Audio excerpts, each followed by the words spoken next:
Hello बच्चों, नमस्ते। आज आप लोग को पढ़ाने जा रहे हैं डीएवी पब्लिक स्कूल हिंदी भाषा माधुरी क्लास 4 और चैप्टर है चैप्टर 16 और ये चैप्टर बहुत इंटरेस्टिंग है। आप लोग पूरा वीडियो जरूर देखिएगा, आप लोगों को बहुत मजा आएगा, अच्छा लगेगा आप लोगों को। और अगर आप लोगों को ये चैप्टर पसंद आए, मेरा क्लास पसंद आए, तो मेरे क्लास को सब्सक्राइब कर लीजिएगा और वीडियो को लाइक कर दीजिएगा। तो चलिए स्टार्ट करते हैं। चैप्टर 16 ऐसे भी बच्चे।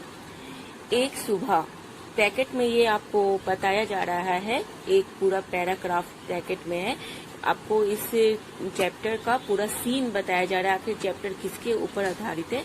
एक स्कूल जाने वाले बच्चों के ऊपर और एक ऐसे बच्चे जो उसी उम्र के हैं पर स्कूल नहीं जा पाते हैं आर्थिक तंगी और गरीबी की वजह से, तो इन दोनों के बीच का कम्युनिकेशन आपको दिखाया गया है। और तो चलिए पूरा स्टार्ट करते हैं, आपको आगे पता चलेगा। एक सुबह कुछ विद्यार्थी अपने कंधों पर बस्ते लटकाए स्कूल जा रहे थे। उनके चेहरों पर उत्साह और प्रसन्नता थी। सर्दी के कारण उन्होंने ऊपर से नीचे तक ऊनी वस्त्र पहने हुए थे।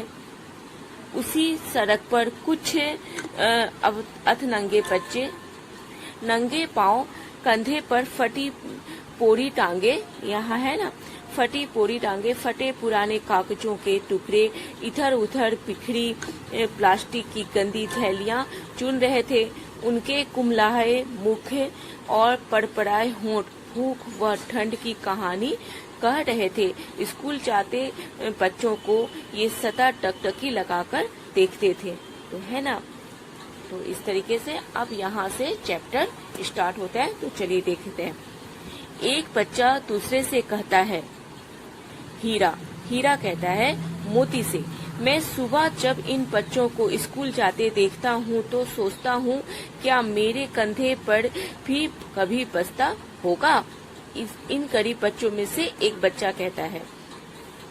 तो इसी में से एक बच्चा फिर इसका जवाब मोती देता है। मोती हीरा से कहता है, लोग तो रात में सपने देखते हैं, तू तो दिन में ही सपने देखने लगा। हम कलियों में पैदा हुए हैं, कलियों में ही जिएंगे और गलियों में ही मर जाएंगे। फिर हीरा बोलता है मोती से, बात तो ठीक है, लेकिन सपने देखना कोई बुरी बात नहीं। ये गरीब बच्चे आपस में बात कर रहे होते हैं स्कूल जाने वाले बच्चों को देखकर। तो चलिए आगे देखते हैं। फिर मोती बोलता है हीरा से, बिल्कुल पूरी बात नहीं, सपने देखें लेकिन एक बोरी रत्ती के, भर पेट रोटी के और पूरा तन ढकने वाले कपड़े के। अपने सपने की बात किसी और से मत कहना, कहेंगे सूखी रोटी और बासी सब्जी भी जिन्हें नहीं मिलती वे महलों की बात करते हैं। तो इस पर पन्ना बोलती है, पन्ना उन्हीं बच्चों में एक लड़की थी। पन्ना बोलती है, कंधे पर टंगी पोरी संभालते हुए पन्ना उनके पास आती है। हीरा और मोती की बोरियों को हाथ लगाकर, इन दोनों की बोरियों को छूकर हाथ लगाकर, खाली, बिल्कुल खाली। अगर बोरी भरकर माल इकट्ठा नहीं किया तो घर में चूल्हा नहीं चलेगा। गप्पे मारना बंद करो और धंधे पर चलो। इस तरीके से वो इन लोग को बोलती है। अब यहाँ देखिए, फिर हीरा बोलता है, यह पन्ना जब भी मिलेगी चूल्हे की ही बात करेगी, चूल्हे को छोड़कर कुछ और सोचती है। तो पन्ना बोलती है, सोचती तो हूँ पर चूल्हा ना चलने पर छोटे भाई बहनों को भूख से पिलकते नहीं देख सकती। उस दुर्घटना में जब से बापू मरा है तब से माँ ने खटिया पकड़ ली है। मेरी ही कमाई से घर में चूल्हा जलता है। तो हीरा बोलता है, हम कलियों के बच्चों के पास भूख, लाचारी और जिम्मेदारी ही है। मुझे तो ऐसा कोई दिन याद नहीं जब पेट भर के मनचाहा भोजन मिला हो। फिर इस पर मोती बोलता है, चलो अब धंधा शुरू करो, आकाश में बादल घिर आए हैं, वर्षा शुरू हो गई तो धंधा चौपट ही समझना। ठंड से टाट किटकिटाएंगे। हाँ, दोपहर बाद पहलवान के ढाबे के बाहर मिलेंगे। हो सकता है कोई मेहरबान रोटी ही खिला दे। तीनों अलग अलग दिशाओं में बढ़ जाते हैं। दूसरी सुबह मतलब अगले दिन दूसरी सुबह स्कूल जाने वाले बच्चे कागज चुनने वाले बच्चों को देखकर, अब स्कूल जाने वाले बच्चे इन गरीब बच्चों को देखकर बातें करते हैं। तो इस पर अर्चना बोलती है अपने साथियों से, जब मैं कड़कती ठंड में इन बच्चों को देखती हूँ तो लगता है इनका कोई बचपन नहीं है। गरीबी के कारण इन्हें बचपन में ही कमाने को मजबूर होना पड़ता है। हो सकता है ये बच्चे हमसे अधिक योग्य और बुद्धिमान हो। तो इस पर निशांत बोलता है खींच भरे स्वर में, खींच मतलब गुस्से से, हल्का सा जो गुस्सा आता है उसे खींच कहते हैं। खींच भरे स्वर में, सुबह सुबह बिना सिर पैर की बात शुरू कर देती है। जब देखो उनके बारे में ही सोचती हैं, जिनसे हमारा कोई लेना देना नहीं है। तुषार, इस पर तुषार बोलता है छिड़कते हुए, उसकी बात को मतलब हटाते हुए, छिड़कते हुए, ये बच्चे हैं हमारे जैसे बच्चे। अंतर केवल इतना है कि हमारे माता पिता हमारी जरूरतों को पूरा कर सकते हैं, इनके नहीं। इसीलिए इनके जीवन में दुखों और अभावों का भंडार है। इसी पर अर्चना बोलती है जब हम स्कूल जाते हैं तब हमारा पीछा करती इनकी आंखें बताती हैं कि ये भी स्कूल जाने का सपना देखते हैं। और यहाँ कुछ शब्दार्थ आप देख लीजिए, जैसे चौपट मतलब नष्ट, अभाव मतलब कमी। आगे देखिए, निशांत बोलता है आपस में, अच्छा पूछकर देखते हैं। तुषार आवाज लगाकर, सुनो बच्चों। हीरा, मोती और पन्ना उनके पास इकट्ठे हो जाते हैं। फिर अर्चना बोलती है उन बच्चों से, क्या तुम स्कूल जाओगे? बच्चे एक स्वर में बोलते हैं हाँ हाँ, उसमें से फिर कभी नहीं, हाँ हाँ नहीं, ऐसे करके उन लोग जवाब देते हैं। हीरा बोलता है अर्चना से, पर स्कूल जाएंगे तो कमाएंगे कैसे? अगर कमाएंगे नहीं तो खाएंगे क्या? नहीं, हम स्कूल नहीं जा सकते। पन्ना बोलती है अर्चना से, यदि कमाई और पढ़ाई दोनों एक साथ हो तो हम स्कूल जा सकते हैं। अर्चना संकेत से, मेरा घर वहाँ कोने में है, काम के बाद मेरे घर आना। शाम को वे तीनों अर्चना के घर आंगन में इकट्ठे होते हैं। अर्चना का कॉलेज में पढ़ने वाला बड़ा भाई मनोज भी वहाँ है। मनोज उन बच्चों से बोलता है, अब मनोज शाम का वक्त आता है तो मनोज उन बच्चों से जो पढ़ना चाहता है कल 4 बजे बस अड्डे के पास वाले कॉलेज के बाहर आ जाए, मैं वहीं मिलूंगा। कुछ समय बीतता है, वे बच्चे पढ़ना लिखना सीख गए। एक दिन हीरा ने पढ़ाई लिखाई की बात अपने पिता को बता दी। उनके पिता ने उसे डांटना शुरू कर दिया। बस्ती के लोग वहां इकट्ठे हो गए। मनोज भी वहां पहुंच गया। हीरा समझाने के स्वर में, जब से मैंने गिनना सीखा है बाबू, तब से दुकानदार मुझे धोखा नहीं दे पाता। जितने माल के पहले 10 रुपए देता था, उतने के अब 20 रुपए देता है। मनोज वहाँ खड़े लोगों से बोलते हैं, यदि ये बच्चे थोड़ा पढ़ लिख लेंगे तो कोई उन्हें लूट नहीं पाएगा। बड़े होने पर ये अपने बच्चों की देखभाल भी अच्छी तरह से कर सकेंगे। हीरा का पिता, भैया अब तो मैं ही नहीं, मेरे साथी भी पढ़ना लिखना सीखेंगे। इस तरीके से ये चैप्टर कंप्लीट होता है। आगे कुछ क्वेश्चन हैं, इन्हें भी आप देख लीजिए। पाठ के आधार पर उत्तर है, आपको इसमें से कोई एक उत्तर बताना है। लोगों को रात में सपने, लोग तो रात में सपने देखते, तू तो दिन में ही सपने देखने लगा। मोती ने हीरा से ऐसा क्यों कहा?